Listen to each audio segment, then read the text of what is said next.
자, 공직 후보자 선서에 있겠습니다. 공직 후보자께서는 발언대로 나오셔서 오른손을 들고 선서해 주시고 선서가 끝난 후에 서명한 선서문을 위원장에게 직접 제출해 주시기 바랍니다. 자, 양당 간사님들, 지금 후보자가 선서를 하려고 합니다. 선서를 제대로 해야만 위증의 책임을 물을 수가 있어요. 선서 절차가 진행이 돼야만 이후에 모든 질의응답을 법적 책임하에 무겁게 진행할 수 있습니다. 반드시 필요한 절차이니까 협조해 주시기 바랍니다. 자, 후보자님 선서 진행해 주세요. 선서. 공직 후보자인 본인은 양심에 따라 숨김과 보탬이 없이 사실 그대로 말할 것을 맹서합니다. 2025년 7월 18일 정은경.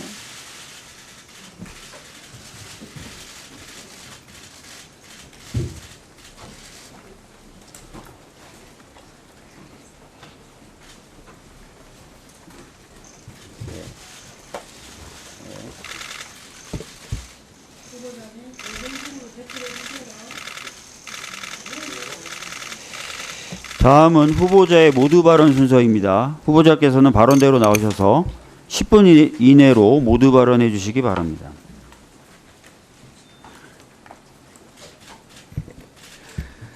존경하는 박주민 위원장님, 그리고 보건복지위원회 위원님 여러분, 보건복지부 장관 후보자 정은경입니다. 국회 일정으로 바쁘신 가운데 인사청문회 준비에 애써주신 위원장님과 위원들께 진심으로 감사 말씀을 드립니다. 이 자리에 서게 되어 막중한 책임감과 사명감을 느낍니다. 성실하게 청문회에 임하겠습니다. 부족한 점에 대해서는 아낌없는 지적과 조언을 부탁드립니다. 보다 따뜻하고 행복한 국민의 삶을 위해 보건복지 정책이 나아가야 할 방향에 대해서도 소신껏 말씀드리겠습니다.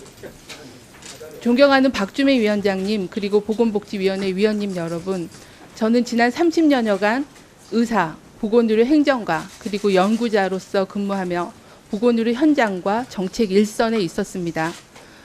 질병관리청장직을 수행하고 보건복지부에 근무하는 기간에는 감염병 대응과 중증 외상진료 체계 구축 등 공공보건의료 정책을 총괄하였습니다.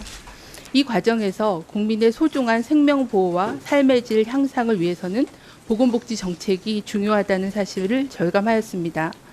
제게 기회가 주어진다면 그간 쌓아온 경험과 전문성을 바탕으로 보건복지부의 전문 역량은 물론 각 분야의 전문가들과 긴밀히 소통하고 현장의 의견을 수렴하며 합리적인 보건복지 정책 대안을 찾아가겠습니다. 존경하는 박주민 위원장님, 그리고 보건복지위원회 위원님 여러분, 지금 대한민국은 중대한 위기와 도전에 직면하고 있습니다. 경제성장 둔화와 양극화 심화, 급격한 인구구조의 변화, 필수 공공의료의 위기, 그리고 AI 등 첨단 기술 혁명은 보건복지 정책 환경을 근본적으로 바꾸고 있습니다. 장기화된 의정 갈등, 초고령 사회 진입에 따른 돌봄 수요 증가, 체계 세고 수준의 노인 빈곤율과 자살률 등 보건복지부가 해결해야 할 현안도 산적해 있습니다. 현재의 위기를 극복하고 모두가 함께 잘 사는 대한민국으로 나아가기 위해 국민 통합이 그 어느 때보다 중요한 시기입니다. 이런 상황일수록 사회보장제도 강화와 국민건강 증진이라는 보건복지부 본연의 업무에 충실하여 모든 국민의 기본적인 삶을 보장하기 위한 노력이 강화되어야 한다고 생각합니다. 이를 위해 구체적으로 다음 과제들을 중점 추진하겠습니다. 첫째, 빈틈없이 촘촘한 사회 안전망을 구축하겠습니다. 아동수당의 점진적 확대, 국민 기초연금 제도 내실화 등을 통해 아이부터 어르신까지 생애주기별 소득보장체계를 확립하겠습니다. 최후의 사회 안전망인 기초생활보장제도를 강화하는 한편 모든 국민의 아프면 쉴 권리를 보장하기 위해 상병수당 확대도 추진하겠습니다. 사회 관계망의 악화에 따른 사회적 고립 문제에 대응하여 중년, 청년 등 대상자별 맞춤형 고독 대응 체계를 구축하겠습니다. 복지 사각지대가 없도록 빅데이터를 활용해 적극적으로 위기 가구를 발굴하는 한편 복지제도의 신청 편의성도 높이겠습니다. 둘째, 돌봄에 대한 국가 책임을 강화하겠습니다. 일상생활에 어려움을 겪고 계신 어르신 등이 살던 곳에서 건강한 생활을 유지할 수 있도록 의료, 요양, 돌봄, 통합지원 서비스를 전국으로 확대 제공하겠습니다. 요양병원 간병비에 건강보험을 단계적으로 적용하여 그간의 가정의 역할로 인식되어 온 간병에 대한 공적 책임을 강화하겠습니다. 발달장애 아동에 대한 조기 발견과 개입을 강화하는 한편 발달장애인 주간활동 서비스와 장애인 공공일자리 등 장애인 맞춤형 서비스를 확대하겠습니다. 가족 돌봄과 고립 은둔 상황에 있는 위기청년 지원을 확충하고 아동의 권익이 최우선으로 보장될 수 있도록 국가 중심 입양체계도 안정적으로 안착시키겠습니다. 셋째, 국민 중심의 보건의료 체계를 구축하겠습니다. 국민과 의료계 모두가 공감할 수 있는 국민 중심 의료 개혁을 추진하여 보건의료 체계의 지속 가능성을 확보하겠습니다. 의료인력 수급추기위원회에 도입을 하여 적정 인력의 규모에 대한 과학적인 추계를 시행하겠습니다. 지역 필수 공공 의료 인력을 안정적으로 확보하고 충분한 보상도 지급하겠습니다.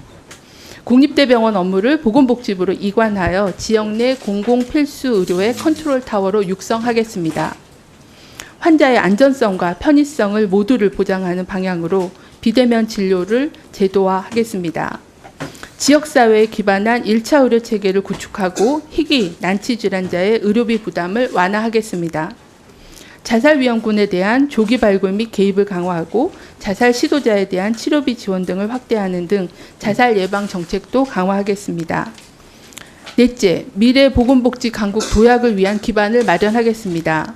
노인 인구 증가에 대응하여 어르신 공공일자리를 지속 확대하겠습니다. 난임, 임산부에 대한 심리, 정서 지원을 강화하고 가입력, 검사비 지원도 지속 추진하겠습니다. 18년 만에 연금개혁이 더욱 효과를 거둘 수 있도록 다층 노후소득보장체계 구축 등 국회의 연금개혁 특위 논의에 적극 참여 지원하겠습니다. 제약, 바이오 강국 도약을 위해 K바이오, 백신 펀드 등 국가 투자를 강화하고 보건의료 R&D도 지속 확대하겠습니다. AI 기반 디지털 헬스케어 혁신 성장 체계 구축을 위해 보건의료 데이터의 안전한 활용을 지원하고 의사과학자의 전주기 양성 체계도 확립하겠습니다. 존경하는 위원장님 그리고 위원님 여러분, 금년은 광복 80주년이 되는 역사적인 해입니다. 광복 이후 대한민국은 세계에서 가장 가난한 나라에서 비약적인 경제 성장과 민주주의의 발전을 동시에 이룬 국가로 도약하였습니다. 이제 국민은 경제적인 번영을 넘어 보다 건강하고 높은 삶의 질을 누릴 수 있는 행복한 사회를 갈망하고 계십니다. 저에게 보건복지부 장관이라는 중책을 맡겨주신다면 이러한 국민적 요구에 부응하면서도 장기적인 안목을 가지고 보건복지 정책 방향을 설계할 수 있도록 최선을 다하겠습니다. 제가 앞서 말씀드린 정책 구상과 과제들은 여기 계신 위원님들을 포함한 국회의 협력, 나아가 국민들의 지지가 있어야 비로소 실현될 수 있습니다. 낮은 자세로 국민과 현장의 목소리에 귀를 기울이고 정책 수행에 필요한 사항을 위원님들께 긴밀히 상의드리면서 맡겨진 역할을 다해가도록 하겠습니다. 제게 미흡한 점이 많을 것입니다. 많은 조언을 부탁드립니다. 다시 한번 존경하는 박주민 위원장님과 위원님들의 노고에 깊이 감사드리며 성실히 청문회에 임할 것을 약속드립니다. 감사합니다.